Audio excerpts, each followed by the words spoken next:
በስመ አብ ወወልድ ወመንፈስ ቅዱስ አሐዱ አምላክ አሜን። አንድ አምላክ በሚሆን በአብ በወልድ በመንፈስ ቅዱስ ስም ታኅሳስ 20 በዚች ቀን ከሌዊ ነገድ ከአሮን ትውልድ የሆነ ነቢይ ሐጌ አረፈ።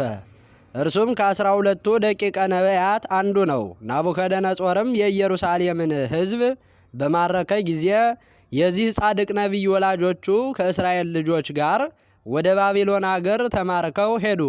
ዳርዮስ የተባለውም ኩርዝ በነገሰ ጊዜ በሁለተኛው ዘመነ መንግስቱ ይህ ነቢይ ትንቢት ተናገረ።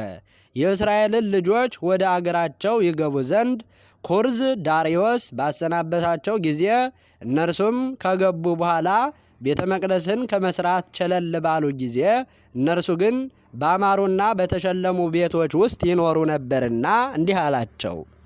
ሁሉን የሚገዛ እግዚአብሔር እንዲህ አለ፣ የኔ ቤት ፈርሷል፣ እናንተ ግን ሁላችሁም ቤታችሁን ታነጻላችሁ አላቸው።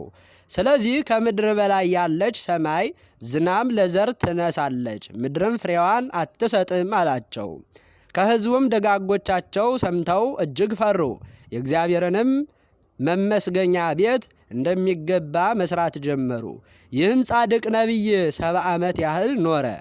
የትንቢቱም ወራት ክብር ይግባውና ክርስቶስ ከመምጣቱ በፊት በ430 ዓመት ነው። ከዚህ በኋላ በሰላም በፍቅር አረፈ።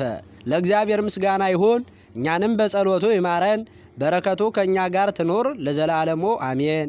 በዚህችም ዕለት የንግሥት ታውፊንያ መታሰቢያዋ ሆነ። የአውጋንዮስን የማዲዮስም መታሰቢያቸው ነው።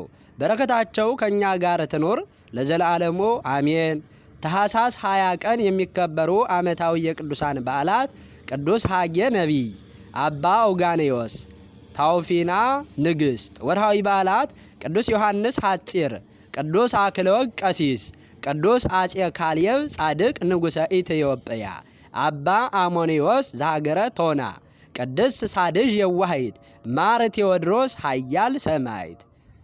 ዘአቅረብኩ ማሕሌተ አዘኪሬ አእላፈ ምለተ ጸምዱከ ዘልፈ ለእለ ያነብብ ተወከፍ ዘንዴቴ መጽሐፈ እንተረሰይከ እግዚኦ ጸሪቀ መበለት ወኩፈ እምእለ አብኡ ብኡላን ዘተርፈ ነቢያት ቅዱሳን ወሐዋርያት ሰባኪያን ሰማዕታት ወጻድቃን ወመላእክት ትጉሃን ደናግል አዲ ወመነኮሳት ሄራን ባርኩ ባርኮ ጉባኤ ዛቲ መካን እስከ አረጋዊ ልሂቅ ወምንዑስ ሕፃን ለዘ ጸሐፎ በክርታስ ወለዘ አጸሐፎ እንዘይደርስ ለዘ አንበቦ ወለዘ ተርጎሞ በልሳን ሐዲስ ወለዘ ሰምዐ ቃሎ በእዝነ መንፈስ በጸሎተ እሙ ማርያም አራቂተ ኩሉ እምባይስ ህቡረ ይምሃረነ ኢየሱስ ክርስቶስ አሜን። ይማረን።